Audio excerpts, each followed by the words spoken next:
สบายดีทุกคนจากแคลิฟอร์เนียเนาะแต่เขาจะบอกว่าอยู่เมืองใดเพราะว่าเพื่อความปลอดภัยมื้อนี้ก็ได้มีโอกาสได้พักผ่อนเป็นมื้อวันพักของเขาและเดี๋ยวนี้เนาะมื้อนี้เป็นมื้อวันเสาร์อยู่ในที่นี่และอยู่ประเทศลาวก็อาจจะเป็นวันอาทิตย์ตอนเช้าแล้ววันที่เดี๋ยวมื้อนี้ก็เป็นวันที่15เดือน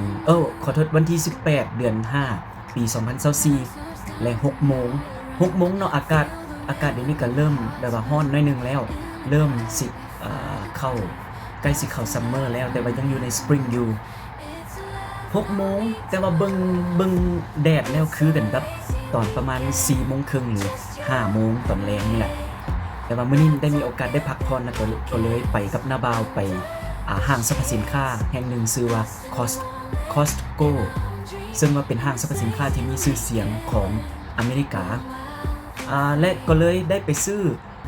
แนวกินมา2อย่างก็เลยว่าอยากจะมารีวิวให้ฟัง1แมน M&M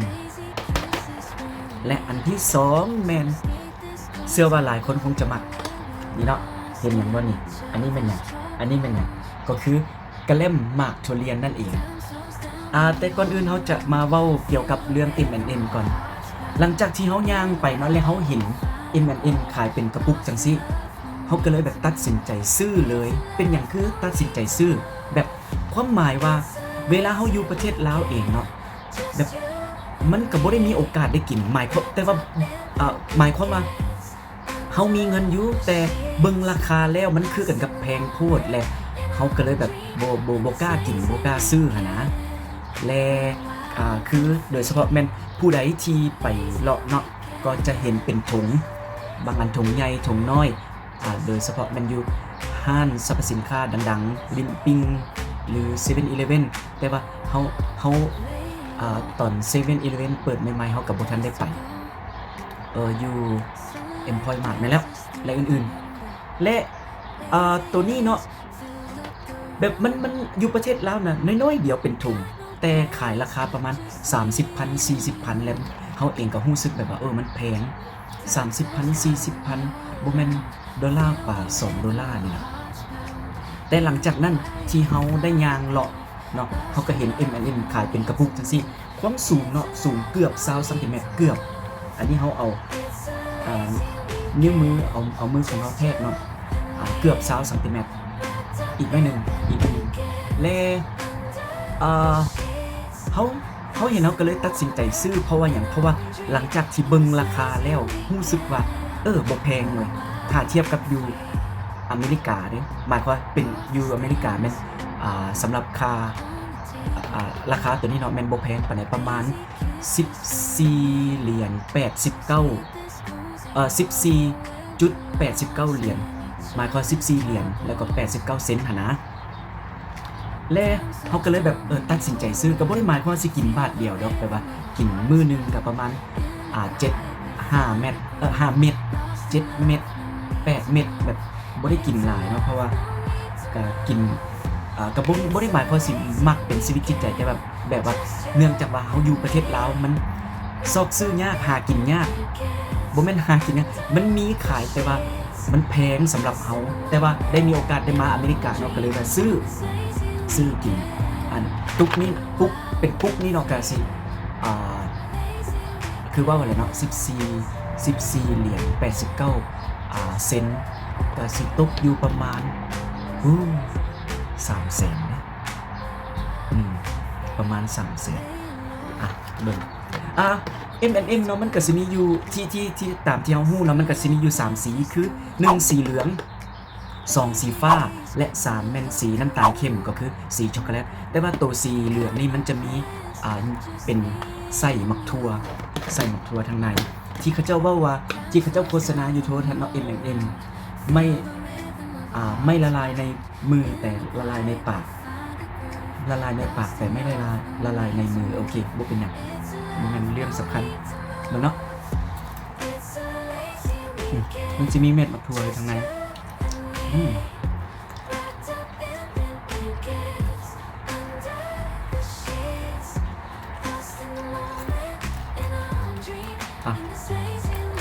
พอละ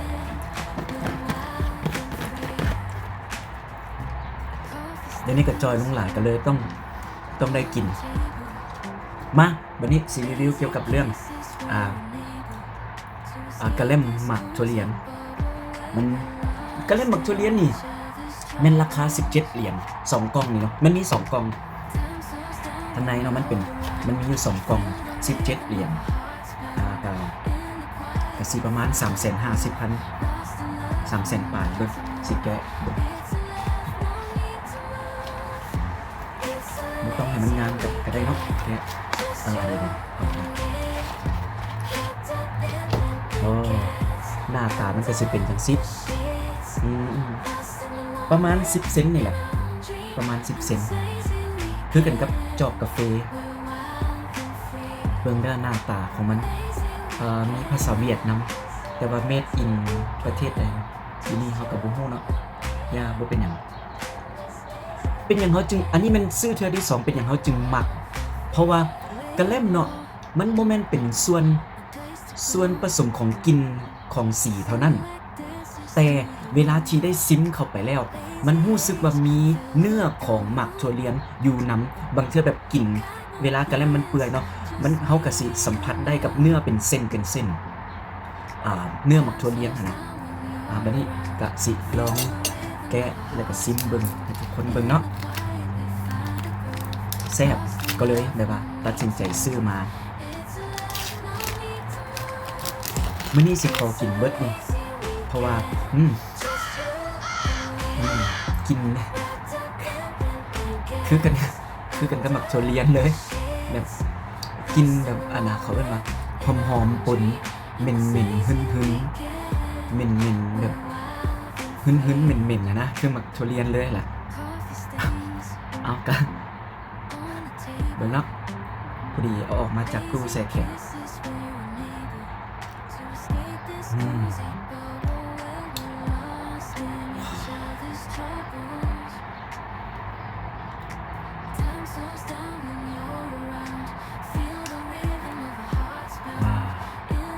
คือกับเนื้อหมักถั่วเลียนเลยคือเขากำลังกินหมักถั่วเลียนเลย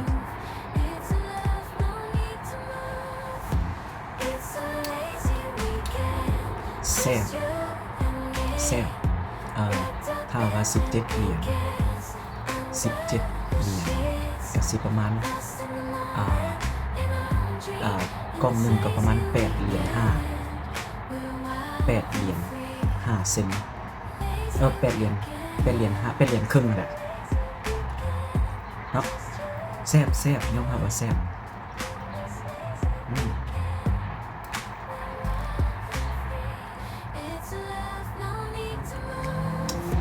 แซ่บนะทุกคนมันมีเนื้อหมักถั่วเลียนนำซึ่งว่ามันบ่คือกันกับหมักกะแล่มหมักถั่วเลียนอื่นๆที่แบบว่ามีแต่ตื่มกลิ่นตื่มสีซื่อๆแต่ว่าตัวนี้มันมีเนื้อสัมผัสมานำแล้วก็กินนี่มันหมักถั่วเลียนแท้ๆเลย